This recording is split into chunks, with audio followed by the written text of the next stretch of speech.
Ketika kita memikirkan mengenai orang-orang jenius, yang selalu terlintas di dalam pikiran kita adalah ilmuwan-ilmuwan barat.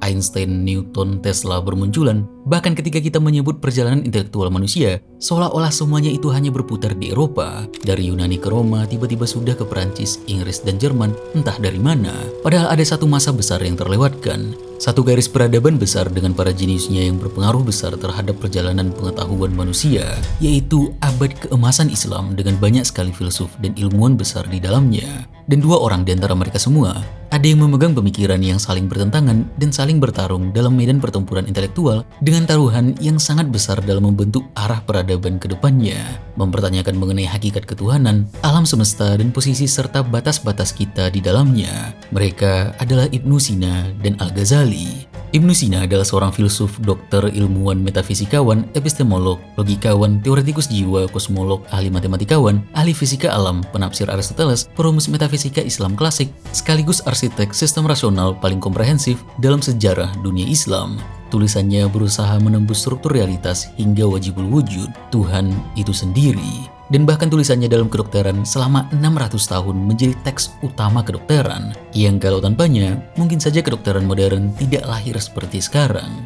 Di sisi lain, Al-Ghazali, pengikut Ibnu Sina sendiri secara intelektual, yang berbalik arah. Dia adalah seorang teolog, filsuf, ahli fikih, ulama hukum, logikawan, kritikus metafisika, epistemolog skeptis, sufi, pemikir etika, seorang intelektual yang menguasai filsafat hingga ke akar-akarnya untuk kemudian membongkar dan menghancurkan klaim-klaim yang menurutnya penuh dengan kesombongan manusia akan kemampuannya sendiri dalam berpikir.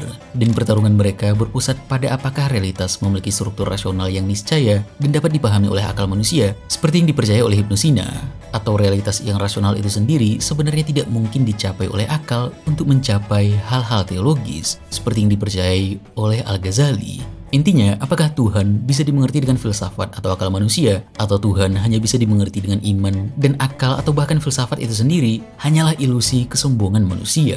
Dan ini masih diperdebatkan dalam ranah intelektual modern, baik secara global maupun dalam dunia Islam, tentang ajaran siapa sebenarnya yang lebih cocok untuk diikuti.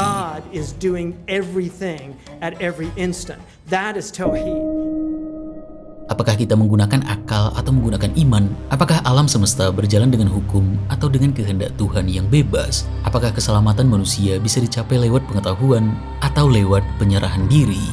Inilah pertarungan intelektual dalam sejarah Islam, dan salah satu pertarungan intelektual yang paling menentukan dalam sejarah pemikiran manusia.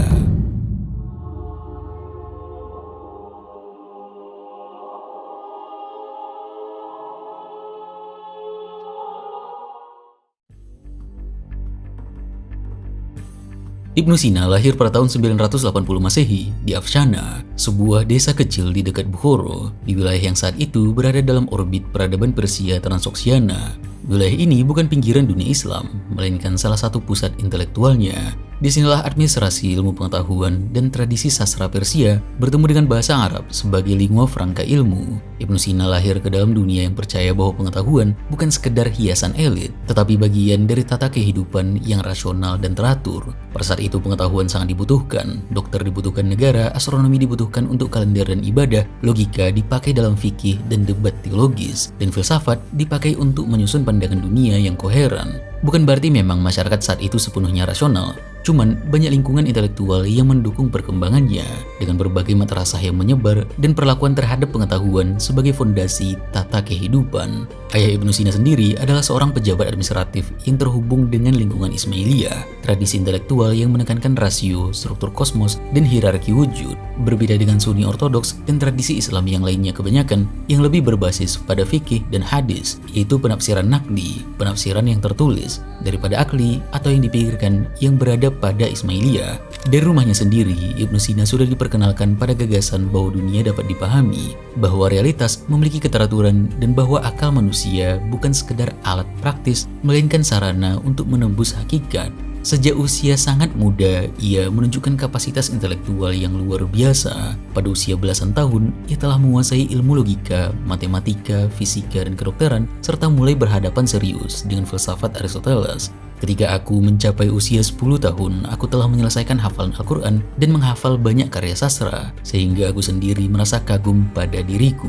Kemudian aku mempelajari fikih kepada Ismail Az-Zahid, dan aku membaca kepadanya serta mengagumi pembahasan fikih yang ia sampaikan. Lalu aku mempelajari ilmu hitung, aljabar, dan al-muqabalah. Kemudian aku membaca logika dan seluruh cabang yang berkaitan dengannya, hingga aku mulai menelaahnya secara mandiri dan memahaminya dengan pemahaman yang utuh. Setelah itu aku mempelajari ilmu-ilmu alam dan ilmu-ilmu ketuhanan, dan aku membaca kitab metafisika karya Aristoteles berkali-kali hingga aku menghafalnya, tetapi aku belum memahami maksudnya. Hingga akhirnya aku membaca kitab Al-Farabi tentang tujuan metafisika, dan sejak itu maksud Aristoteles menjadi jelas bagiku. Adapun ilmu kedokteran, ia bukanlah ilmu yang sulit. Aku menguasainya dalam waktu singkat dan mulai mengobati orang-orang sakit, sehingga terbukalah bagiku berbagai metode pengobatan yang tidak tercantum dalam buku-buku.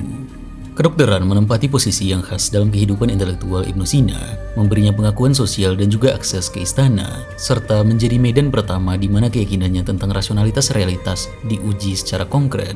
Tubuh manusia bagi Ibnu Sina bukan wilayah misteri yang sepenuhnya tertutup, melainkan sistem alamiah yang tunduk pada hukum, keteraturan, dan relasi sebab akibat. Ketika Ibnu Sina menyatakan bahwa kedokteran bukan ilmu yang sulit, yang ia maksud adalah kedokteran adalah ilmu yang dapat dipelajari secara sistematis karena tubuh manusia sendiri tersusun secara rasional. Penyakit menurutnya bukan kutukan acak dan kesembuhan bukan peristiwa magis. Keduanya memiliki sebab, pola, dan struktur yang dapat ditelusuri oleh akal. Pengalaman praktik medis sejak usia muda inilah yang memperkuat keyakinan ini. Ibnu Sina tidak hanya membaca teori-teori Galen dan Hippocrates, tetapi menguji, menyesuaikan, dan bahkan dalam beberapa kasus melampaui apa yang tertulis di dalam buku. Tidak ada satupun penyakit yang terjadi tanpa sebab, melainkan setiap penyakit niscaya memiliki sebab yang mewujudkannya. Ia belajar bahwa pengetahuan sejati tidak berhenti pada teks, melainkan harus berhadapan dengan realitas. Dari sinilah muncul pandangannya bahwa rasio bukan sekadar alat spekulasi metafisis, tetapi sarana untuk membaca dunia sebagaimana adanya. Kedokteran juga memperlihatkan kepadanya batas-batas antara yang universal dan yang partikular. Hukum umum tentang tubuh harus selalu berhadapan dengan kondisi individu yang konkret. Di sini, Ibnu Sina belajar menyeimbangkan antara prinsip rasional dan observasi empiris, keseimbangan yang kelak menjadi ciri khas keseluruhan filsafatnya. Realitas memang teratur dan rasional, tetapi bukan berarti ia menjadi mekanis dan dangkal. Melalui kedokteran, Ibnu Sina melihat secara langsung bahwa keteraturan alam tidak menyediakan kehadiran Tuhan. Justru sebaliknya, keteraturan itu menjadi tanda bahwa dunia tidak berjalan secara arbitrer. Jika tubuh manusia dapat dipahami, dirawat, dan disembuhkan melalui akal, maka alam semesta pun dalam skala yang jauh lebih besar harus memiliki struktur yang serupa. Dari sinilah metafisika Ibnu Sina memperoleh kepercayaan dirinya. Tidak berlebihan jika dikatakan bahwa Canon of Medicine, Al-Qanun fi Al-Tib, bukunya yang paling terkenal, dan sistem metafisika Ibnu Sina lahir dari sumber keyakinan yang sama. Keduanya berdiri di atas asumsi bahwa realitas dapat dipetakan, bahwa sebab dapat ditelusuri, dan bahwa akal manusia, sejauh digunakan dengan disiplin, mampu membaca tatanan dari ciptaan. Aristoteles yang dihadapi Ibnu Sina bukanlah Aristoteles dalam bentuk aslinya, yang berdiri sendiri dan belum ditafsirkan, tapi justru Aristoteles yang telah melewati perjalanan panjang dalam sejarah intelektual Helenistik, dibaca, dikomentari, disaring, dan disatukan dengan kerangka metafisis lain, terutama Neoplatonisme. Dunia intelektual Ibnu Sina adalah dunia pasca penerjemahan besar-besaran. Teks-teks Yunani telah dialihbahasakan ke dalam bahasa Arab, dipelajari secara sistematis, dan ditempatkan dalam percakapan yang hidup dengan teologi Islam. Penerjemahan di sini berarti penataan ulang makna. Konsep-konsep Yunani ditimbang, diadaptasi, dan diselaraskan dengan horizon monoteistik yang menuntut kesatuan, bukan pluralitas ilahi. Dalam konfigurasi ini, Aristoteles berfungsi sebagai penyedia kerangka rasional. Logika, kategori, teori sebab, dan analisis tentang substansi memberinya alat untuk berpikir secara presisi dan sistematis. Aristoteles mengajarkan bagaimana berpikir dengan tertib, bagaimana membedakan yang esensial dari yang aksidental, dan bagaimana memahami dunia sebagai struktur yang dapat dianalisis. Namun, kerangka itu sendiri tidak cukup untuk menjawab pertanyaan terdalam tentang asal-usul dan keteraturan kosmos. Dia tahu bahwa semuanya itu rasional dan dapat dimengerti, tapi kenapa itu bisa rasional tidak dapat dijawab.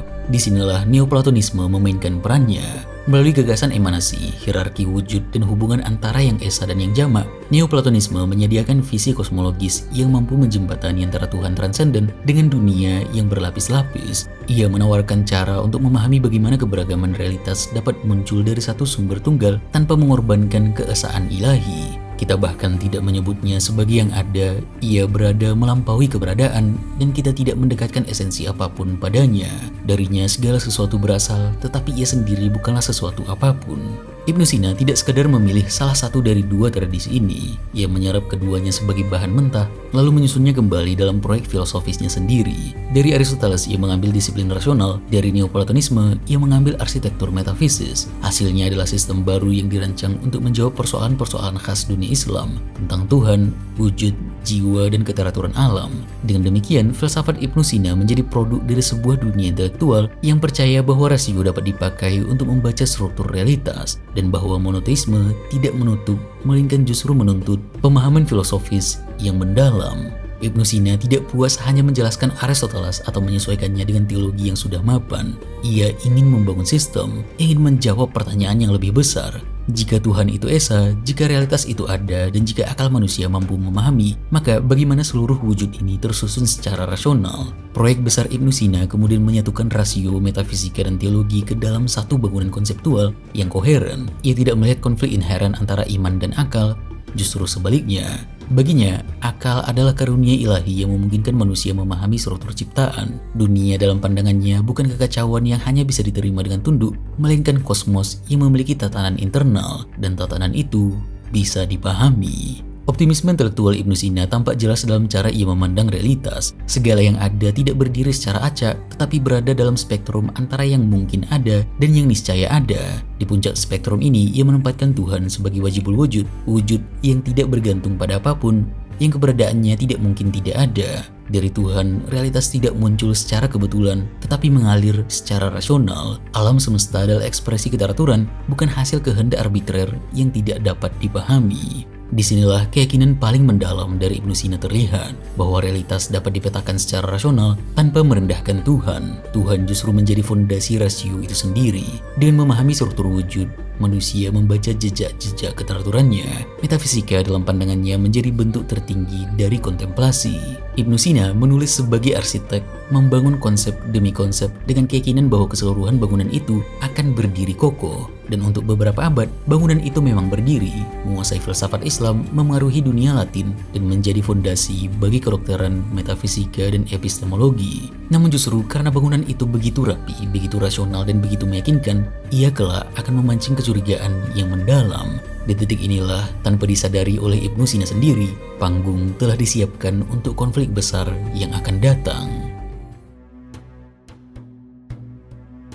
Al-Ghazali lahir pada tahun 1058 di Tus, wilayah Khorasan, pada masa ketika dunia Islam berada di puncak kekuatan intelektual dan politiknya. Berbeda dengan Ibnu Sina yang tumbuh di lingkungan Persia Transoksiana yang relatif stabil, Al-Ghazali datang dari dunia yang lebih keras, lebih kompetitif, dan lebih terpusat.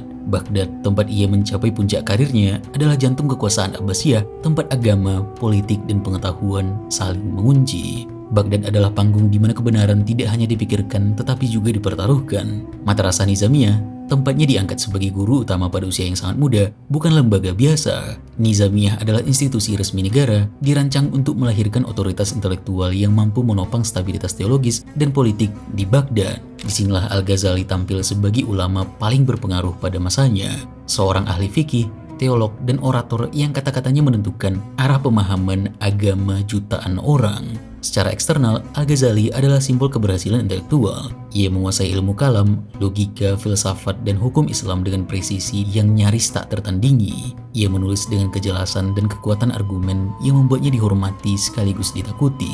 Pendidikan Al-Ghazali sejak awal bergerak dalam lintasan ortodoksi intelektual yang paling ketat.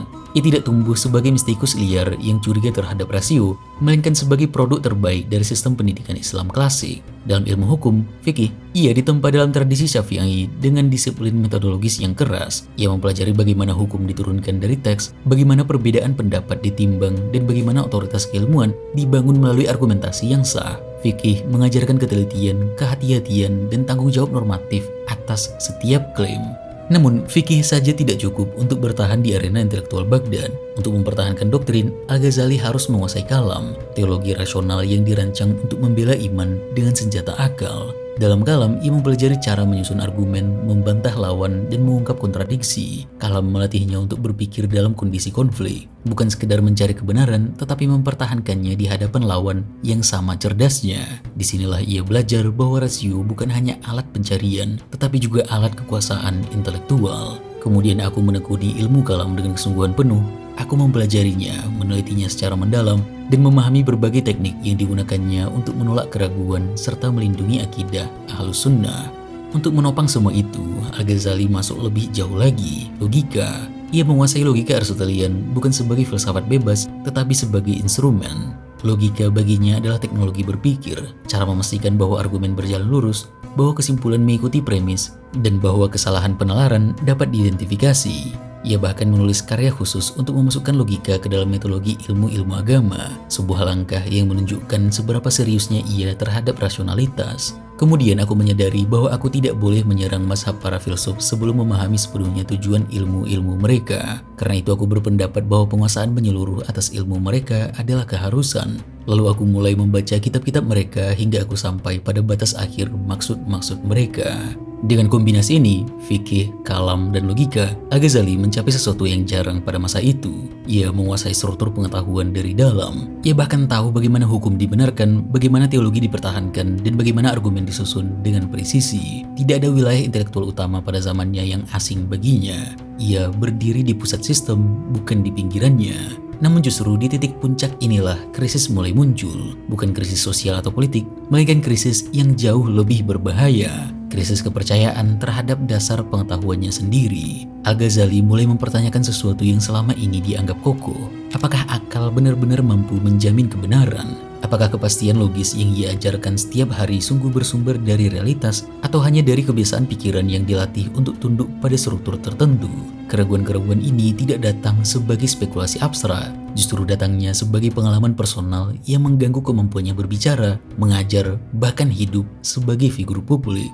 Dalam bukunya Al-Munqidh min Al-Dalal, Al-Ghazali menggambarkan keraguan ini sebagai sesuatu yang radikal. Ia tidak lagi mempercayai indera, tidak lagi mempercayai akal, bahkan prinsip paling dasar pengetahuan seperti sebab akibat atau kepastian logika mulai terasa rapuh. Skeptisisme besar yang ia rasakan ini membuatnya kehilangan pijakan eksistensial. Bayangkan seorang intelektual yang hidup dari kata-katanya sendiri, tiba-tiba tidak lagi percaya pada fondasi kata-kata itu sendiri. Maka penyakit ini berlangsung hampir 2 bulan lamanya, dan dalam keadaan itu aku berada pada mazhab sofisme, bukan secara pernyataan, melainkan sebagai kondisi batin. Di titik ini, keretakan dalam kepercayaan pada akal menjadi tak terhindarkan. Al-Ghazali menyadari bahwa akal selalu bekerja dengan asumsi-asumsi yang tidak bisa ia buktikan dari dalam dirinya sendiri. Rasio sejauh manapun ia dikembangkan selalu berdiri di atas sesuatu yang ia terima begitu saja.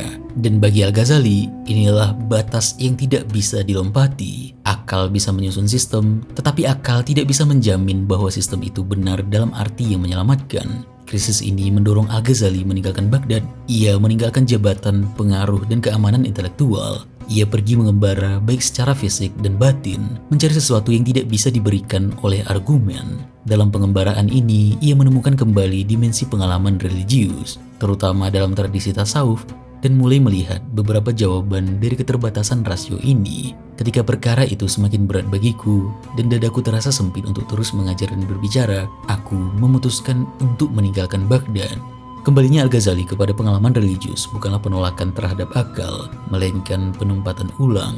Akal tetap penting, tetapi ia bukan hakim tertinggi. Akal hanyalah alat, bukan fondasi. Kebenaran bagi Al-Ghazali tidak dicapai dengan memetakan realitas, tetapi dengan transformasi diri. Pengetahuan yang tidak mengubah keberadaan hanya menghasilkan kesombongan, bukan keselamatan. Disinilah Al-Ghazali berdiri berhadapan secara implisit dengan proyek besar Ibnu Sina. Jika Ibnu Sina melihat akal sebagai jalan naik menuju Tuhan, Al-Ghazali melihatnya sebagai jalan yang berakhir di jurang jika ditempuh tanpa kerendahan hati. Dan dari pengalaman inilah lahir kritik tajamnya terhadap filsafat.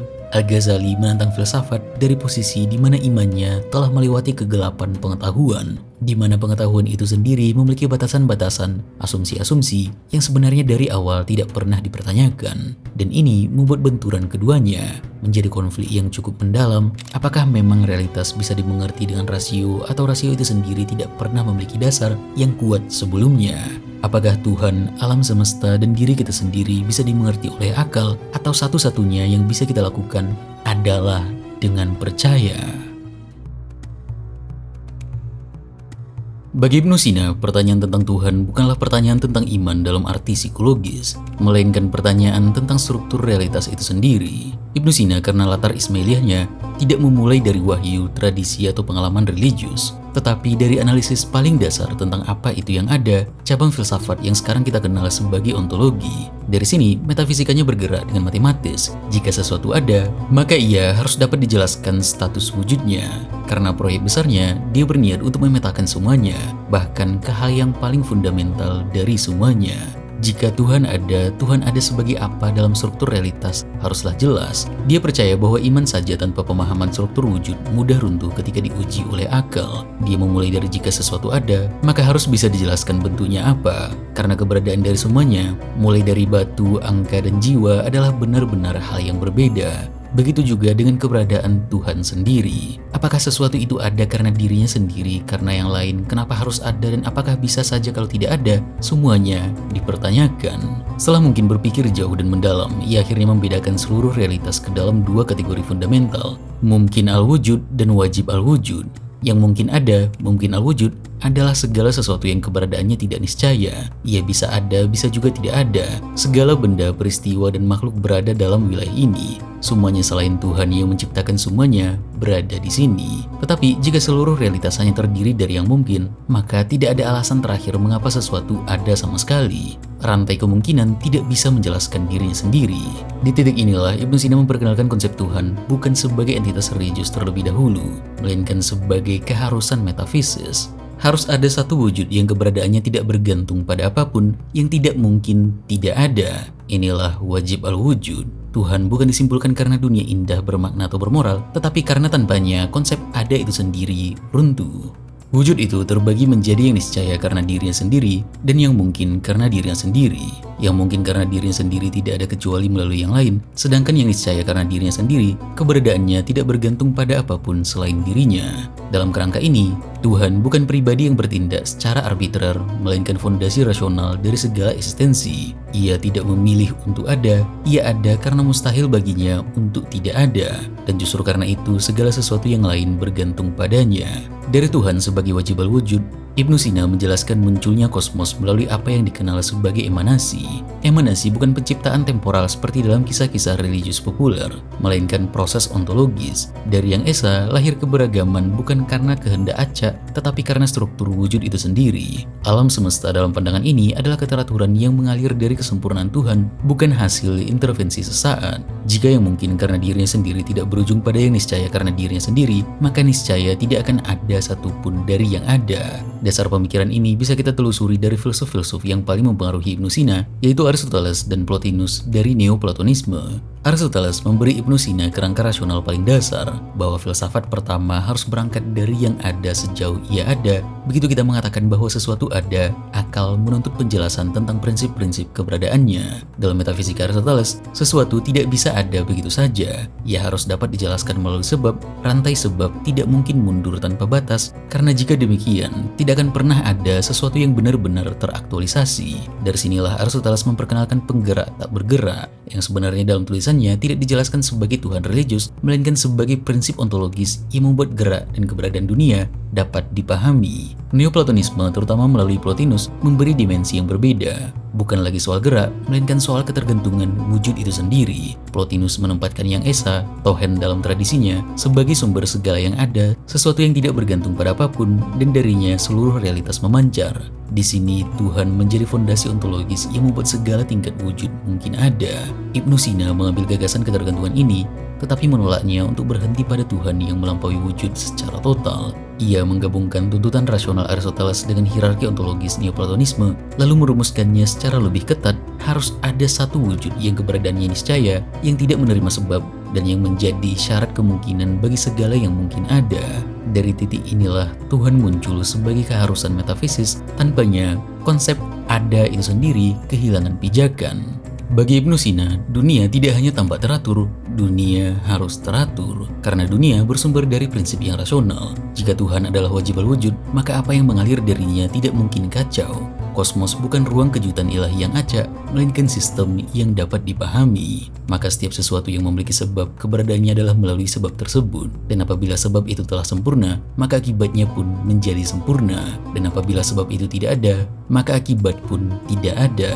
Karena itu, Ibnu Sina memperlakukan alam sebagai wilayah yang sah bagi penyelidikan rasional. Fenomena-fenomena alam memiliki sebab yang melekat pada hakikatnya. Api membakar bukan karena kebiasaannya semata, tetapi karena memang sifat api sebagai api. Air mengalir ke bawah bukan karena kehendak sesaat, tetapi karena struktur fisiknya sendiri. Dunia bekerja melalui relasi internal yang stabil antara bentuk, materi, dan daya, yang mungkin tidak dapat lebih condong kepada ada daripada tiada kecuali dengan suatu penentu. Apabila penentu itu ada, maka keberadaan menjadi niscaya, dan apabila penentu itu tidak ada, ia kembali kepada ketiadaan. Dari sini, hukum alam memperoleh status ontologisnya. Hukum adalah cerminan keteraturan objektif realitas. Alam dapat dipelajari karena ia konsisten, dan konsistensi inilah yang membuat pengetahuan ilmiah mungkin. Tanpa asumsi bahwa alam bekerja dengan cara yang dapat diandalkan, tidak ada observasi yang bermakna, tidak ada eksperimen yang sah, dan tidak ada ilmu pengetahuan yang dapat berkembang. Dan ini sesuai dengan praktik kedokterannya secara langsung yang mengobservasi tubuh, penyakit, dan penyembuhan dengan pengalaman klinis. Karena kalau alam tidak konsisten, pengobatan sebenarnya tidak bisa diandalkan dan hanya menjadi tebak-tebakan. Dia yang juga ilmuwan alam yang melihat astronomi dipakai untuk kalender, matematika untuk administrasi dan teknik, dan observasi langit membuatnya melihat semua pola berulang ini. Pengetahuan ilmiah bagi Ibnu Sina bukan bentuk pemberontakan terhadap yang ilahi, tetapi bentuk pembacaan rasional atas tatanan ciptaan. Implikasinya sangat besar. Jika alam memiliki struktur sebab akibat yang stabil, maka dunia dapat diprediksi. Di titik inilah Ibnu Sina meletakkan fondasi bagi rasionalitas praktis, kedokteran, astronomi, fisika alam, dan seluruh disiplin yang bergantung pada keteraturan. Pengetahuan ilmiah dalam pandangan ini memiliki legitimasi penuh. Pengetahuan ilmiah jadinya bukan opini sementara yang rapuh, tetapi hasil dari penalaran yang mengikuti struktur realitas. Kesalahan mungkin terjadi, tetapi kesalahan tidak meruntuhkan prinsip dasarnya. Yang perlu diperbaiki adalah pemahaman sebab, bukan penolakan terhadap kausalitas itu sendiri. Pengetahuan yang sempurna tentang sesuatu hanya tercapai ketika sebabnya diketahui. Tuhan bagi Ibnu Sina adalah sebab pertama yang niscaya. Tuhan bukan bagian dari rantai sebab akibat, tetapi dasar yang membuat sebab akibat atau rasionalitas yang menjelaskan itu sendiri pun untuk menjadi mungkin. Api membakar kapas karena sifatnya, sifat itu ada karena struktur realitas, dan struktur realitas ada karena bergantung pada wajib al-wujud. Dengan demikian, membuktikan Tuhan secara logis bukanlah upaya menundukkan Tuhan pada akal, melainkan menyadari bahwa akal hanya bekerja karena Tuhan sebagai dasar keberadaan rasio itu sendiri. Pertanyaan apakah Tuhan dapat dibuktikan secara logis bagi Ibnu Sina hampir terasa keliru. Yang lebih tepat adalah, tanpa Tuhan sebagai wajib al-wujud, logika itu sendiri tidak mungkin berfungsi. Namun, justru disinilah ketegangan laten mulai muncul. Keteraturan yang membuat sains mungkin juga membuat dunia terasa terlalu tertutup, terlalu stabil, terlalu aman bagi kehendak Tuhan yang seharusnya bebas dan lebih tinggi dari segalanya. Jika alam benar-benar bekerja melalui hukum yang niscaya, lalu di mana ruang bagi kehendak ilahi yang mutlak? Jika dunia dapat diprediksi, apakah Tuhan masih hadir atau hanya menjadi fondasi yang telah selesai bekerja? Al-Ghazali memulai dari Tuhan dan menolak untuk membiarkan apapun, termasuk akal dan rasionalitas atau rantai sebab akibat, mendikte bagaimana Tuhan harus bertindak. Bagi Al-Ghazali, persoalan bukan apakah argumen Ibnu Sina itu rapi atau tidak, karena memang yang dibangun oleh Ibnu Sina tidak dapat diragukan lagi kerapiannya. Persoalannya adalah apa konsekuensi dari kerapian itu. Kritik utama Al-Ghazali terhadap Ibnu Sina terletak pada gagasan niscaya rasional. Ketika filsafat mengatakan bahwa dari Tuhan realitas harus mengalir dengan cara tertentu, bahwa sebab tertentu harus menghasilkan akibat tertentu, Al-Ghazali melihat sebuah bahaya mendasar. Tuhan mulai diperlakukan bukan sebagai yang maha berkehendak, tetapi sebagai prinsip logis yang terikat oleh struktur rasional yang tidak ia pilih. Dalam pandangan Al-Ghazali, ini menjadi kesalahan teologis. Jika Tuhan harus bertindak sesuai hukum rasional tertentu, maka kehendaknya pun menjadi ilusi. Karena seolah-olah Tuhan itu sendiri tunduk pada hukum rasio, hukum akal yang kita tahu sebenarnya muncul dari pemikiran manusia itu sendiri. Tuhan tidak lagi bebas, melainkan terperangkap dalam sistem yang dibuat oleh akal manusia. Tuhan yang tidak bebas bukanlah Tuhan. Keterkaitan antara apa yang dianggap sebagai sebab dan apa yang dianggap sebagai akibat tidaklah bersifat niscaya menurut kami. Bahkan antara dua hal apapun, tidaklah mesti bahwa keberadaan yang satu mengharuskan keberadaan yang lain.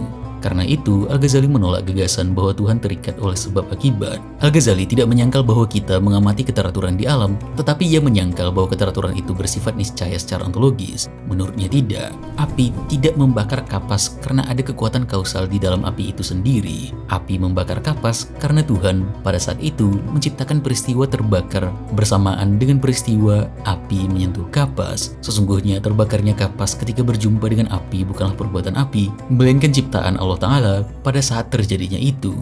Yang disebut sebab akibat menurut Al-Ghazali hanyalah kebiasaan persepsi manusia. Kita terbiasa melihat dua peristiwa berurutan, lalu mengira yang satu menyebabkan yang lain. Tetapi kebiasaan bukanlah keniscayaan. Tuhan dapat, jika Ia menghendaki, menciptakan kapas tidak terbakar meskipun disentuh oleh api. Tidak ada kontradiksi di sini, kecuali bagi akal yang sudah terlalu terbiasa memaksakan hukum-hukumnya ke atas realitas. Api tidak harus membakar kapas, obat tidak harus menyembuhkan, walaupun itu yang dilihat Ibnu Sina setiap hari. Pisau tidak harus memotong. Semua pengalaman ini kita aminkan hanya karena kebiasaan. Setiap kali api menyentuh kapas, kapas terbakar, dan dari kebiasaan ini, kita langsung melompat ke kesimpulan metafisis bahwa api adalah penyebab niscaya dari pembakaran. Mungkin saja memang semuanya secara empiris dapat dijelaskan melalui sebab akibat, tapi bukan berarti itu adalah yang benar-benar terjadi.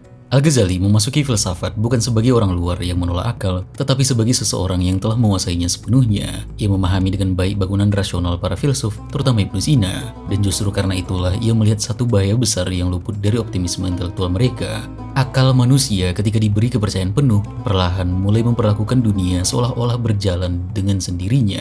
Alam tampak stabil, teratur, dapat diprediksi, dan dari sana muncul ilusi bahwa keteraturan itu bersifat niscaya. Di titik inilah Al-Ghazali mulai menekan rem. Bagi Al-Ghazali, masalahnya bukan pada fakta bahwa peristiwa di dunia tampak teratur, melainkan pada penafsiran metafisik atas keteraturan itu. Ia menolak langkah tersembunyi yang dilakukan filsafat rasional dari selalu terjadi bersama menuju harus terjadi bersama. Menurutnya, akal manusia tidak pernah benar-benar menangkap hubungan keniscayaan di dunia.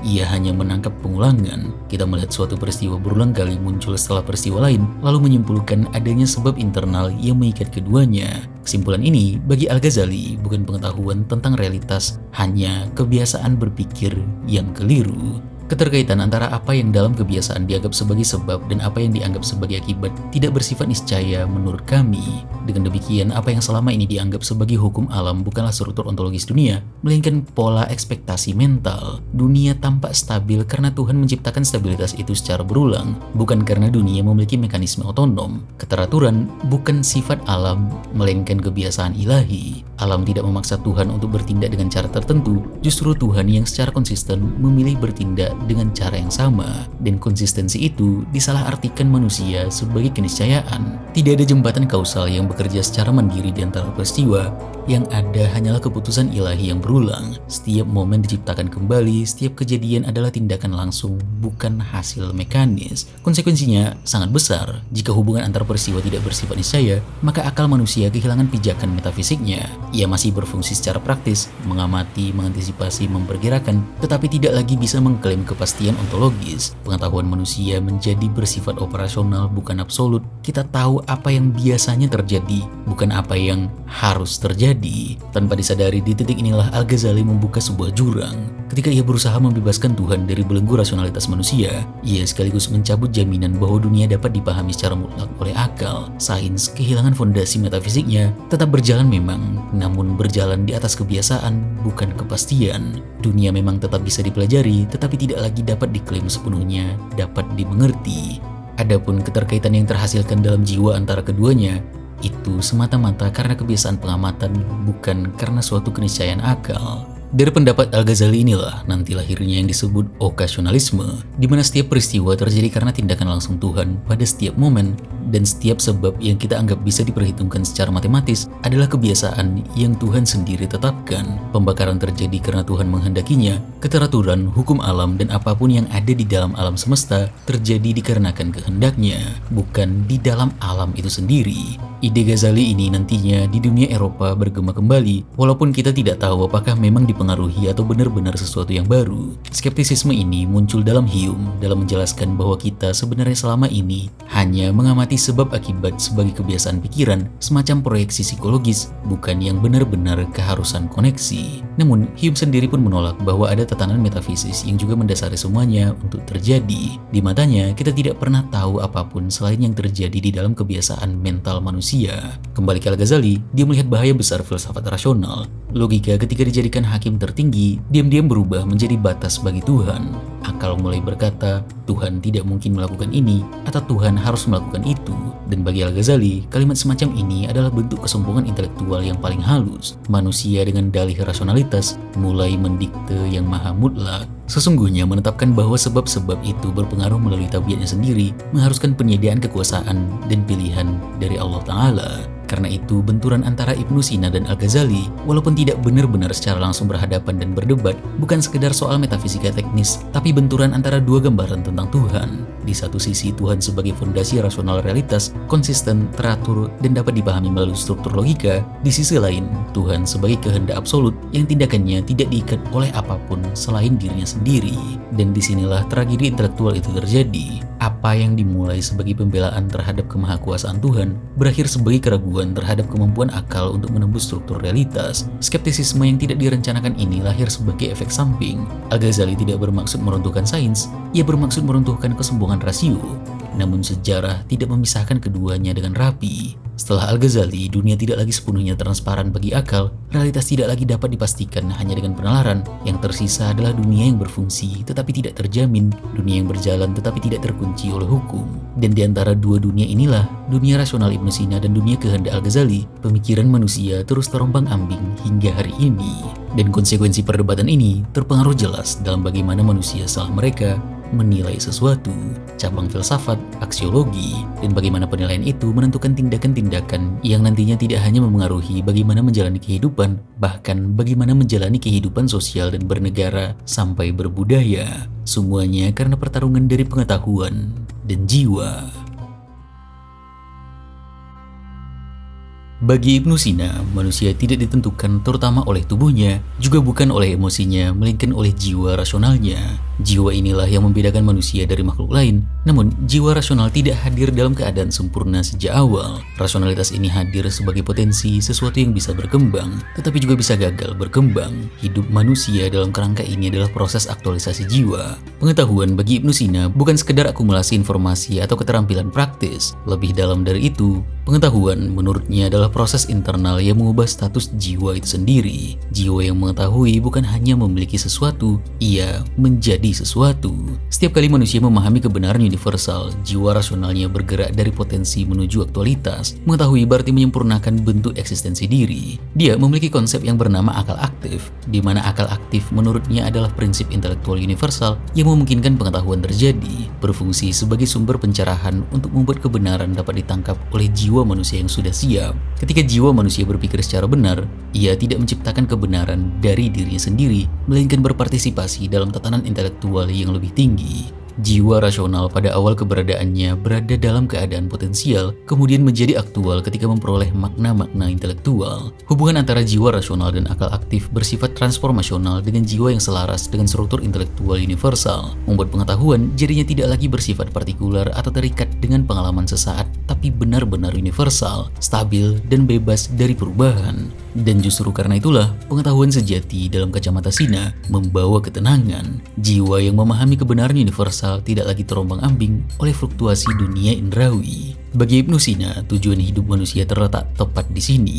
Bukan pada kekuasaan, bukan pada kenikmatan, bahkan bukan pada keberhasilan sosial, melainkan pada kontemplasi intelektual. Kontemplasi di mana keadaan jiwa yang telah mencapai keselarasan dengan kebenaran. Dalam keadaan ini, manusia hidup sesuai dengan tingkat wujud tertingginya. Makna-makna universal tidak diperoleh oleh indera, melainkan dipancarkan ke dalam jiwa oleh akal aktif. Kedekatan dengan Tuhan dalam kerangka Ibnu Sina tidak dicapai melalui ledakan emosional atau pengalaman ekstatis, melainkan melalui kejernihan intelektual. Semakin jiwa memahami struktur realitas, semakin ia mendekati sumber realitas itu sendiri. Tuhan didekati sebagai horizon intelektual tertinggi yang dapat didekati melalui pemurnian akal. Ibnu Sina yang mengalami bahwa kebenaran universal struktur sebab akibat bentuk-bentuk logis mengubah jiwanya sendiri secara personal, paham bahwa ia mulai menilai, mengabstraksi dan menyimpulkan apapun yang dia hadapi dengan cara yang berbeda secara permanen. Ada semacam aktualitas jiwa yang terjadi. Ide-ide aktualitas ini sama seperti banyak ide-ide Sina terinspirasi oleh Aristoteles dan Plotinus, dan dengan penggabungan keduanya tercipta ide rasional transendental milik Sina.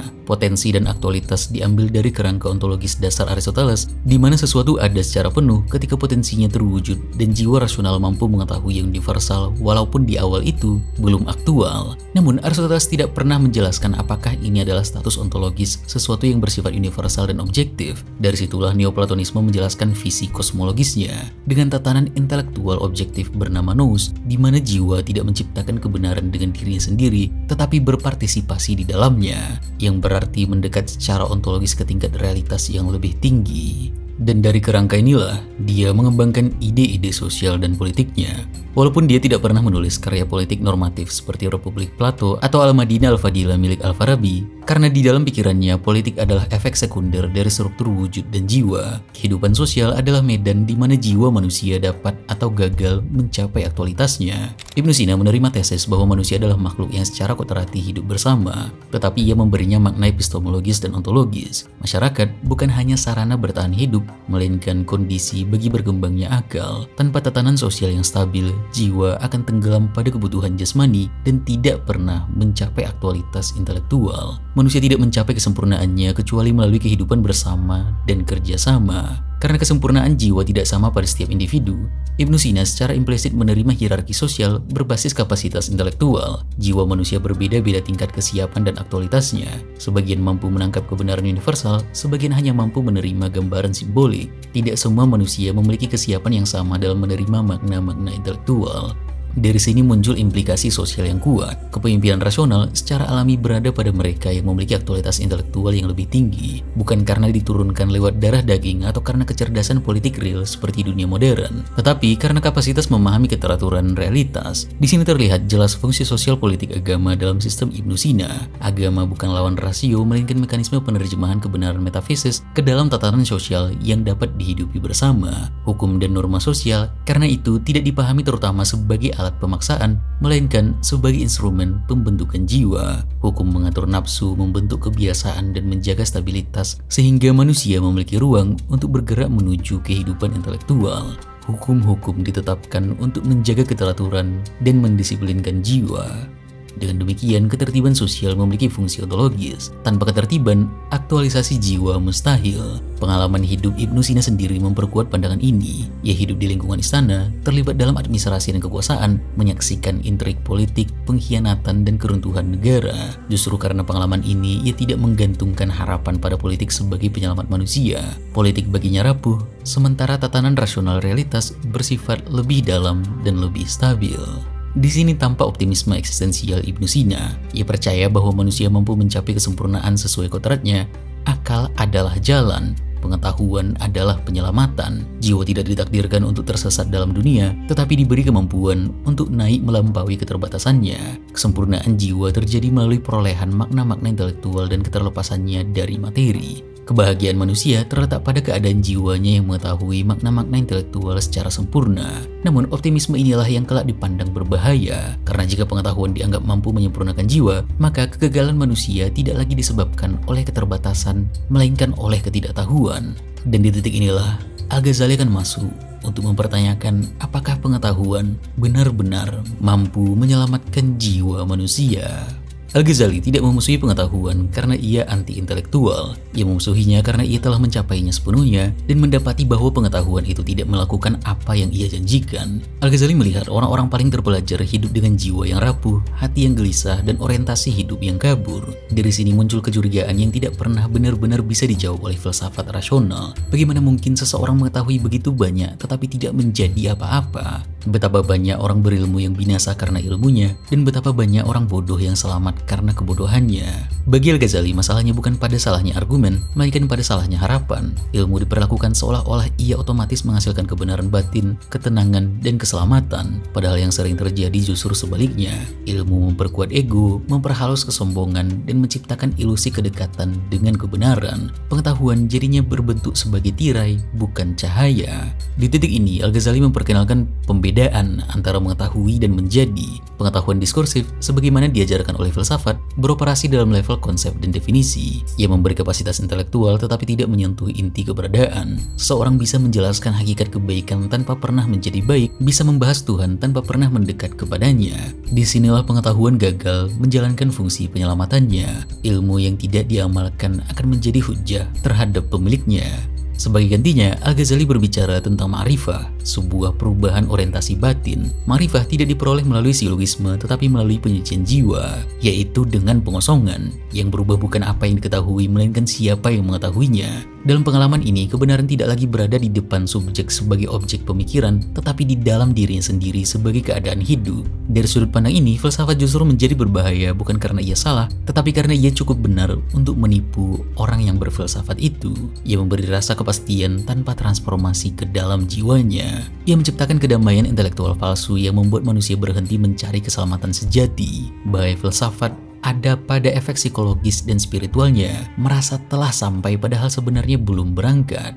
Ma'rifah bukanlah banyak pengetahuan yang diriwayatkan, melainkan cahaya yang Allah lemparkan ke dalam hati. Disinilah benturan antara Ibnu Sina dan Al-Ghazali menjadi benar-benar manusiawi. Ibnu Sina melihat pengetahuan sebagai penyempurnaan jiwa, Al-Ghazali melihat bahwa pengetahuan seringkali justru menghalangi penyempurnaan itu. Yang satu percaya bahwa mengetahui adalah jalan naik, yang lain melihat bahwa mengetahui bisa menjadi cara paling halus untuk tersesat. Bagi Al-Ghazali, keselamatan tidak bergantung pada seberapa terang akal seseorang, seberapa banyak yang ia ketahui, seberapa terkumpulnya sistem-sistem pemikiran di dalam akalnya, tapi justru pada seberapa jujur ia menghadapi dirinya sendiri. Dan kejujuran ini seringkali dimulai ketika pengetahuan gagal memberikan apa yang dijanjikannya. Al-Ghazali menyusun 20 doktrin filsafat yang ia anggap bermasalah. Tidak semuanya dianggap sesat secara fatal, banyak yang hanya dinilai keliru, spekulatif, atau tidak terbukti. Tetapi justru di tengah daftar panjang itu, Al-Ghazali melakukan langkah paling menentukan dalam sejarah intelektual Islam. Ia memisahkan kesalahan filosofis dari kekufuran teologis, dan kemudian menunjuk 3 doktrin yang menurutnya melampaui batas toleransi iman. Ketiganya adalah: pertama, keyakinan bahwa alam bersifat azali. Bagi para filsuf, terutama yang dipengaruhi Aristoteles dan Neoplatonisme, alam dipahami sebagai sesuatu yang selalu ada bersama Tuhan. Tuhan memang menjadi sebab, tetapi sebab yang bekerja secara niscaya dan abadi, sehingga tidak ada permulaan waktu dalam arti yang tegas. Al-Ghazali melihat ini sebagai ancaman yang serius, bukan hanya terhadap doktrin penciptaan, tetapi terhadap makna kehendak ilahi itu sendiri. Jika alam selalu ada, maka penciptaan bukan lagi tindakan bebas, melainkan konsekuensi otomatis dari hakikat Tuhan. Tuhan direduksi menjadi prinsip metafisis, bukan subjek yang berkehendak. Dalam pandangan Al-Ghazali, ini meruntuhkan gagasan bahwa dunia adalah hasil keputusan ilahi yang disengaja. Secara eksistensial, jadinya manusia tidak lagi hidup di dunia yang dipilih oleh Tuhan, melainkan di dunia yang harus ada.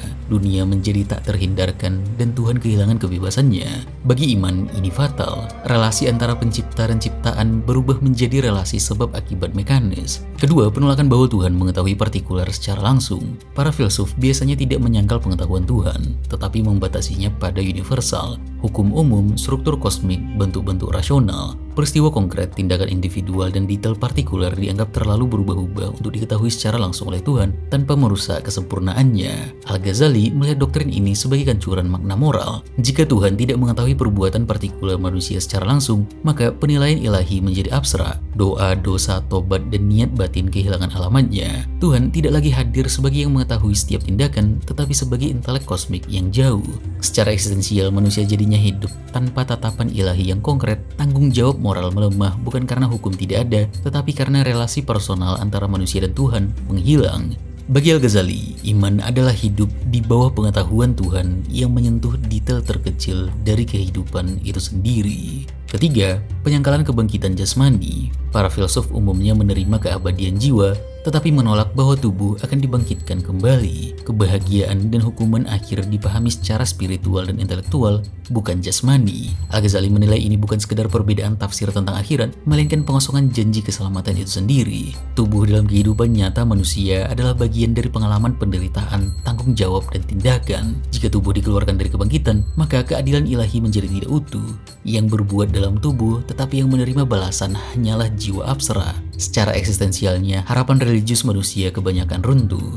Keselamatan menjadi hak kaum intelektual yang mampu membayangkan kebahagiaan intelektual, sementara pengalaman konkret manusia, seperti rasa sakit, ketakutan, dan ketekunan tubuh, kehilangan makna eskatologisnya. Kekufuran mereka terletak pada 3 persoalan. Pertama, pernyataan mereka tentang kekekalan alam. Kedua, penolakan mereka terhadap pengetahuan Allah atas hal-hal partikular. Ketiga, penyangkalan mereka terhadap kebangkitan jasmani. Dengan menyatakan 3 doktrin ini sebagai kufur, Al-Ghazali melakukan sesuatu yang sangat jarang terjadi dalam filsafat. Ia mengakhiri debat dengan vonis. Pada titik ini, filsafat tidak lagi berada di ruang diskusi terbuka. Ia telah memasuki wilayah hukum teologis. Dan begitu wilayah itu dimasuki, hasilnya hampir selalu sama. Yang menentukan bukan lagi argumen, tetapi otoritas. Kerusakan keyakinan orang awam akibat para filsuf lebih parah daripada kerusakan akibat kaum ateis. Eksekusi ini bersifat publik, meskipun tidak selalu dalam bentuk pembakaran buku atau pengusiran fisik. Ia terjadi di ruang yang jauh lebih dalam, di madrasah, di mimbar, di kurikulum pendidikan, dan di imajinasi kolektif masyarakat. Setelah tahafud, filsafat tidak lagi berdiri sebagai jalan pencarian kebenaran yang netral. Ia mulai menjadi ilmu yang dicurigai, sesuatu yang boleh dipelajari tetapi berbahaya jika dipercayai terlalu jauh. Dampaknya segera terasa, rasio dihapus tetapi ditundukkan, diposisikan sebagai alat bantu, bukan sebagai jalan utama.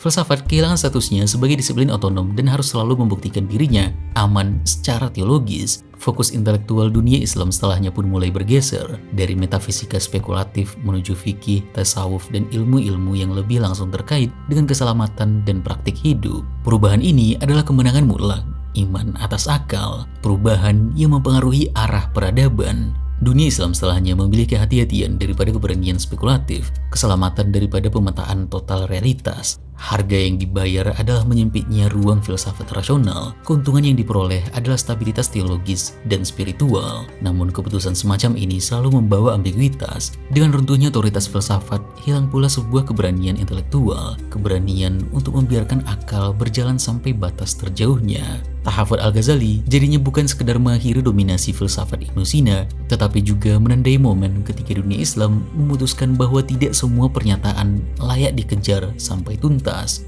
Dan sejak saat itu, filsafat tidak pernah lagi berdiri dengan kepala tegak. Setelah tahafud al-falasifa, dunia intelektual Islam memang tidak runtuh dalam semalam, namun secara perlahan filsafat rasional kehilangan pusat gravitasinya. Filsafat tidak lagi menjadi jalan utama pencarian kebenaran, tetapi hanya menjadi disiplin pinggiran yang harus selalu berhati-hati, selalu defensif, selalu siap membuktikan bahwa ia tidak berbahaya bagi iman. Rasionalisme melemah, tetap bertahan memang dalam bentuk komentar, ringkasan, dan adaptasi teknis, tetapi jarang lagi berani membangun sistem besar. Keberanian spekulatif, keberanian untuk bertanya sampai akhir perlahan memudar. Pertanyaan-pertanyaan metafisis yang terlalu jauh mulai dipandang sebagai risiko spiritual, bukan lagi panggilan intelektual. Di ruang yang ditinggalkan filsafat, teologi dan tasawuf menemukan momentumnya. Ilmu kalam berkembang sebagai penjaga ortodoksi, memastikan bahwa rasio tidak melampaui batasnya. Tasawuf berkembang sebagai jalan pengalaman batin, menawarkan kedalaman eksistensial yang tidak bergantung pada spekulasi metafisis. Bagi banyak orang, ini bukan kemunduran, melainkan penyimbangan. Dunia yang terlalu dingin secara rasional diberi kembali kehangatan spiritual. Namun harga dari keseimbangan ini adalah hilangnya kepercayaan bahwa akal manusia dapat memetakan realitas secara utuh. Pengetahuan menjadi alat moral dan praktis, bukan lagi proyek kosmik. Keselamatan lebih penting daripada pemahaman total. Stabilitas lebih penting daripada eksplorasi. Nantinya Ibnu Rushd mencoba untuk membela filsafat dengan tahafud al-tahafud. Ia mencoba membalikkan vonis, menunjukkan bahwa filsafat dan wahyu tidak harus bertentangan, bahwa kontradiksi yang dituduhkan Al-Ghazali tidak bersifat niscaya. Namun upaya ini datang terlambat dan dari wilayah yang secara politik dan kultural semakin terpinggirkan. Dunia Islam sudah memilih kehati-hatian, ruang bagi filsafat sebagai proyek utama sudah tertutup. Ironisnya, justru pada saat itulah karya-karya Ibnu Rushd mulai menemukan kehidupan baru di Barat Latin. Begitu juga dengan karya-karya Ibnu Sina. Ketika filsafat rasional kehilangan otoritasnya di dunia Islam, warisan Ibnu Sina tidak ikut lenyap. Ia hanya berpindah tempat. Karya-karyanya yang di timur mulai diperlakukan dengan hati-hati menemukan rumah baru di barat Latin melalui jalur penerjemahan yang intens sejak abad ke-12. Di Toledo, Palermo, dan pusat-pusat intelektual Eropa Selatan, teks-teks Ibnu Sina diterjemahkan ke dalam bahasa Latin dan masuk ke jantung pendidikan universitas. Di barat, Ibnu Sina mulai dijadikan sebagai fondasi intelektual. Metafisikanya memberi struktur pada pemikiran skolastik, psikologinya membentuk cara memahami jiwa, dan kedokterannya menjadi standar rujukan selama berabad-abad. Canon of Medicine karyanya bahkan menjadi simbol bahwa dunia dapat dipahami, diklasifikasikan, dan dipelajari secara sistematis. Yang penting di sini bukan sekedar pengaruh teknis dari ilmu-ilmu mereka, tetapi sikap intelektual yang juga ikut terbawa. Barat mewarisi optimisme Ibnu Sina, keyakinan bahwa realitas memahami struktur yang dapat dipahami oleh akal manusia. Tuhan, alam, dan manusia dipandang sebagai bagian dari satu kosmos yang rasional yang cukup stabil untuk diteliti. Bahkan ketika Eropa kemudian bergerak melampaui kerangka metafisika Ibnu Sina melalui empirisme, sains modern, dan skeptisisme, gerak maju itu tetap berdiri di atas asumsi dasarnya bahwa dunia layak dipahami. Ironisnya, justru karena Barat tidak mewarisi trauma teologis yang sama seperti dunia Islam pasca tahafud, rasionalisme dapat terus bereksperimen. Ia boleh gagal dikoreksi bahkan dihancurkan dari dalam, tetapi tidak dihentikan. Dan mungkin di titik inilah kita harus berhenti menyederhanakan sejarah sebagai kisah kemenangan dan kekalahan. Yang terjadi sebenarnya bukanlah kematian akal di satu sisi dan kebangkitannya di sisi lain, melainkan dua jawaban berbeda atas trauma yang sama. Trauma menyadari bahwa akal manusia tidak sekuat yang ia kira. Pertarungan antara Ibnu Sina dan Al-Ghazali tidak pernah benar-benar selesai, dan hingga hari ini kita masih hidup di dalam bayang-bayang keputusan itu. Bertanya, apakah lebih berbahaya memahami terlalu jauh atau berhenti memahami sama sekali? Pertanyaan ini sering diajukan dengan nada ideologis, seolah-olah kita harus memilih satu dan menolak yang lain. Padahal kenyataannya jauh lebih rumit. Kita hidup di dunia yang dibentuk oleh keduanya. Dalam kehidupan sehari-hari, kita hidup di dunia Ibnu Sina. Kita mengandalkan keteraturan, prediksi, dan rasionalitas. Kita mempercayai sains, teknologi, dan sistem sebab akibat. Kita bertindak seolah-olah dunia dapat dipahami, dijelaskan, dan dikelola. Tanpa asumsi ini, tidak akan ada kedokteran modern, tidak ada teknologi, dan tidak ada perencanaan hidup. Namun pada saat yang sama, dalam kecemasan terdalam kita hidup di dunia Al-Ghazali. Kita tidak sepenuhnya percaya bahwa pengetahuan dapat menyelamatkan. Kita tahu bahwa memahami tidak sama dengan menjadi bijaksana. Kita curiga bahwa rasionalitas bisa kosong, dingin, bahkan menipu. Kita mencari makna, bukan penjelasan. Kita takut bahwa dunia yang sepenuhnya dapat dijelaskan justru kehilangan kedalamannya. Masalah muncul bukan ketika salah satu hadir, tetapi ketika salah satu mengklaim totalitas. Ketika rasio ingin menjelaskan segalanya, rasio justru kehilangan kepekaan. Ketika iman menutup semua pertanyaan, iman kehilangan kedewasaannya. Tragedi sejarah bukan bahwa Ibnu Sina kalah atau Al-Ghazali menang, tetapi bahwa dialog di antara keduanya terhenti terlalu cepat. Dan mungkin pertanyaan terakhir yang layak ditinggalkan bukanlah siapa yang benar, siapa yang menang, siapa yang harus kita ikuti, tetapi apakah kita cukup berani untuk memahami tanpa kehilangan kerendahan hati, dan cukup beriman tanpa mematikan akal. Jika pertanyaan itu masih hidup, setidaknya dalam renungan-renungan kita, maka pertarungan ini, meskipun telah berabad-abad berlalu, belum benar-benar selesai. Terima kasih.